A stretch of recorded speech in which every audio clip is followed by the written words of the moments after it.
Hello YouTube, hello McTow, this is me, McTow the Win.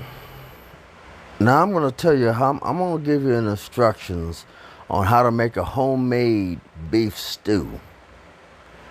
Now this beef stew ain't going to make gonna have no noodles, but it's going to be an actual beef stew. First off, I'm going to tell you, like I said, first off you need to fill the thing up with water, about a big stew pot, an old-fashioned stew pot with water. You know, I'm used to an old-fashioned stew pot, the one big pot with that look like it could be used as a Dutch oven. What you want to do is you want to take your carrots, take you some carrots, peel them, cut them up, and so you take some carrots, potatoes. If you're not allergic to them, some peas and beans, cut them up and put them in a pot of water, in a bowl of water.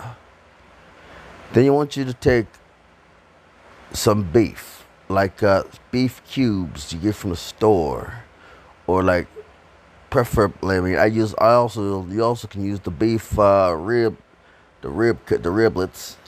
It's also a soup bone's pretty good for it too. Just take that beef, add a little bit of olive oil or butter to the pan, depending on what you use. You want to brown them. You want to get a nice, like this. First you want to salt them on. Put a little bit of salt on them on all sides, and just mix it in with the beef.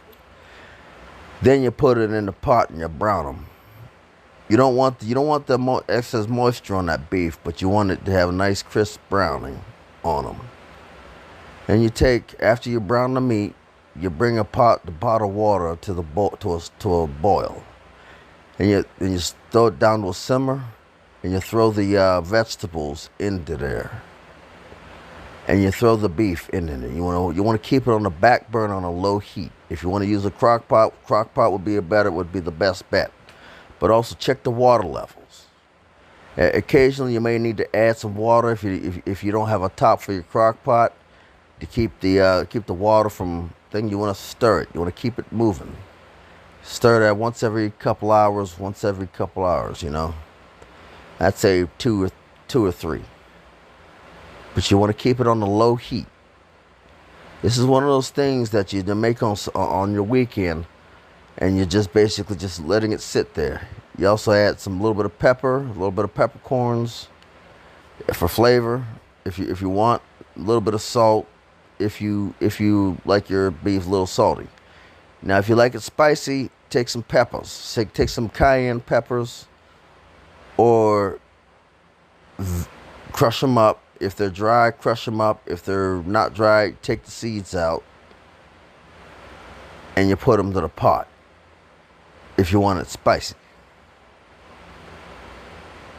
But the beef, you don't want it watery. You want that thickness from the potatoes, the starch. That's what thickens it up. It's the potatoes. It's the starch from the potatoes. Like when you're mixing them, little bits and tiny pieces of the potato thicken the broth, thicken the stew up. That's why it's called beef stew. It's not brothy like.